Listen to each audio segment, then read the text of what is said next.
नमस्कार मंडळी, स्वामी ज्योतिष मध्ये मी सौ जयश्री रत्नदीप पत्रे स्वामी तुमचं मनपूर्वक स्वागत करते। तर मंडळी, आपण आजच्या व्हिडिओत देवाऱ्यामध्ये तुम्ही देवासाठी पाण्याचा तांब्या किंवा छोटासा गडू ठेवता का? ठेवत असाल तर या चुका करू नका। आणि देवाऱ्यात जर तुम्ही देवासाठी तांब्यात पाणी ठेवत असाल तर त्या पाण्याचं काय करावं याविषयीची सविस्तर माहिती आपण या व्हिडिओत पाहणार आहोत। तर मंडळी, देवाऱ्यात ठेवलेल्या तांब्याविषयी या चुका जर तुम्ही करत असाल तर घरात अडचणी, कष्ट, त्रास होऊ शकतो। यामुळे घरातील लोकांची प्रगती सुद्धा थांबू लागते। देवाऱ्यात पाण्याने भरलेला तांब्या ठेवावे की नाही? तर देवाऱ्यात जल ठेवणे अत्यंत शुभ मानले जाते, कारण जल हे समृद्धीचे प्रतीक आहे। देवाऱ्यात जल ठेवणे आवश्यक आहे, कारण जल हे असे आहे जिच्यामध्ये सर्व प्रकारच्या ऊर्जा शोषून घेण्याचे काम करते। आपण देवाऱ्यामध्ये पूजा करतो, मंत्र जाप करतो, पारायण करतो, ध्यान करतो, देवांची आराधना करतो आणि आपल्या सर्व इच्छा देवासमोर मांडत असतो। या सर्व गोष्टीची सकारात्मक ऊर्जा हे जल शोषून घेतं। ते पाणी अभिमंत्रित होऊन अमृता समान होत असतं। तर मंडळी, आपण देवाऱ्यात दिवा लावतो आणि जल पण ठेवत असतो। एक प्रकारे अग्नी आणि पाणी यांचा समतोल राखला जातो। म्हणूनच घराच्या मंदिरात एक तांब्या जल अवश्य ठेवलंच पाहिजे आणि दीप सुद्धा प्रज्वलित केलं पाहिजे।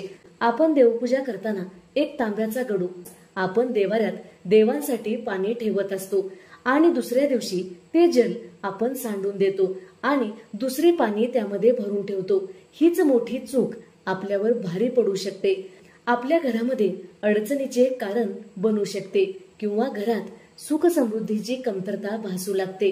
तर मंडळी, आपण देवासमोर जो तांब्या भरून ठेवतो, पाणी ठेवत असतो, ते पाणी देवांच्या सानिध्यात राहिल्यामुळे पवित्र होते आणि ते पाणी अमृता समान बनत असते। असे पाणी आपण दुसऱ्या दिवशी देवपूजा करताना तसेच सांडून देतो तर देवपूजा केल्याचा कुठलाच लाभ आपणास मिळत नाही, कारण अमृता समान पाणी आपण सांडून देत असाल तर या पाण्याचा उपयोग करून आपण घरामध्ये सुख समृद्धी आणू शकता, घरात लक्ष्मीला आकर्षित करू शकता। तर मंडळी, हे जल अभिमंत्रित झाल्यामुळे आपल्या घरावर येणाऱ्या सर्व संकटाचा नायनाट करण्यासाठी या पाण्याचा उपयोग आपण करू शकतो। अजून एक सर्वात महत्वाची गोष्ट म्हणजे जो पाण्याचा तांब्या आपण देवाऱ्यात ठेवत आहोत ते ग्लास किंवा तांब्या त्यावर झाकण ठेवलंच पाहिजे। हे पाणी चुकूनही उघडे ठेवू नका, कारण यावर मच्छर किंवा कीटाणू बसू शकतात आणि ते पाणी अपवित्र होऊ शकतं। तर मंडळी, हे पाणी असेच टाकून देऊ नका, तर त्या पाण्याचा उपयोग करून आपण घरात सुख समृद्धी आणू शकता। तर कोणता उपयोग आहे जाणून घेऊया। तर मंडळी, हे पाणी सर्वप्रथम आपण थोडेसे ग्रहण केले पाहिजे आणि आपल्या स्वयंपाकामध्ये या पाण्याचा थोडासा उपयोग केला पाहिजे, कारण हे पाणी आपल्यासाठी अमृता समान साबित होऊ शकते। यामुळे घरातील लोकांची प्रगती होते, घरातील लोकांचे आचार विचार शुद्ध होतात आणि घरातील लोकांचे आरोग्य सुद्धा उत्तम राहते। हा उपाय तुम्ही नक्कीच करून बघा। तर मंडळी, थोडेसे उरलेले पाणी आपण सर्व घरामध्ये शिंपावे। हे पाणी घरामध्ये रोज शिंपडल्यामुळे आपल्या घरात नकारात्मक शक्ती कधीच प्रवेश करत नाही आणि घरामध्ये सकारात्मक ऊर्जा टिकून राहते। हे जल सकारात्मक ऊर्जेने भरलेले असते। तर मंडळी, घरात कोणी बिमार असेल तर त्यांना हे जल आवर्जून पाजलं पाहिजे, कारण हे जल खूप पॉवरफुल असते, यामुळे रोगापासून मुक्ती मिळते। तर मंडळी, घरात सतत वादविवाद होत आहेत, घरामध्ये मतभेद होत आहेत, घरामध्ये एकमेकांचं जमत नाही, घरात क्लेश होत आहेत, तर स्वयंपाकामध्ये या पाण्याचा उपयोग केल्यामुळे घरात कधीही भांडण होणार नाहीत, त्यांचे आचार विचार शुद्ध आणि पवित्र होतील। देवासाठी जे पाणी आपण ठेवत असतो ते तांब्याच्या किंवा पितळेच्या धातूमध्ये ठेवू शकता। तुम्ही चांदीच्या ग्लासमध्ये किंवा चांदीच्या तांब्यामध्ये सुद्धा ठेवू शकता। आपण सकाळ, दुपार, संध्याकाळ जसं भोजन करतो तेवढेच महत्वाचे देवासमोर पाणी ठेवणे आहे। देवाला आपण नैवेद्य दाखवतो, देवासमोर पाणी सुद्धा ठेवलं पाहिजे। देवांना सुद्धा तहान लागते असे शास्त्रात सांगितले गेले आहे। म्हणूनच देवासाठी पाणी देवाऱ्यात जरूर ठेवलं पाहिजे। तर मंडळी, हे पाणी तुम्ही चुकूनही तुळशीला किंवा देवांना आंघोळ घातलेल्या पाण्यामध्ये चुकूनही टाकू नका. यामुळे तुमच्या घराला दोष लागू शकतो. कारण हे जल सर्व देवी देवतांनी ग्रहण केलेलं असतं. असे पवित्र जल आपण जर फेकून देत असाल तर आपण खूप मोठी चूक करत आहात. तर मंडळी, हिंदू धर्मशास्त्रानुसार आपण देवाऱ्यामध्ये तांब्या भरून ठेवतो. तर हे पाणी सकाळी उठल्यानंतर जेव्हा आपण पूजा करतो त्यावेळी आपण आपले डोळे या पाण्याने धुतले पाहिजे. यामुळे कधीही तुम्हाला डोळ्याचा आजार होणार नाही.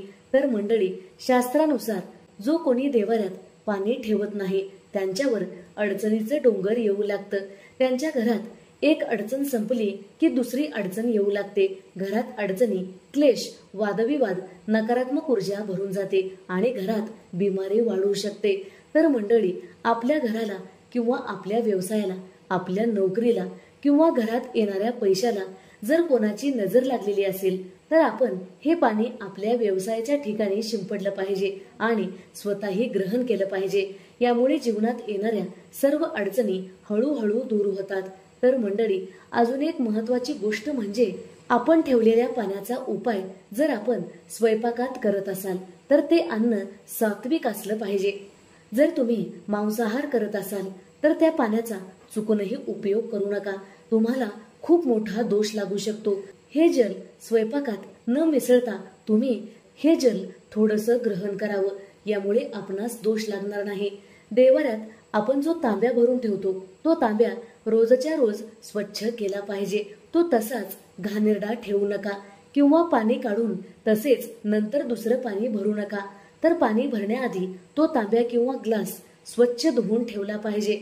तर मंडळी, जर देवाऱ्यात तुम्ही तांब्याचा तांब्या भरून ठेवत असाल तर ते अत्यंत शुभ मानले जाते आणि आपल्या शरीरासाठी सुद्धा अत्यंत लाभकारी मानले जाते.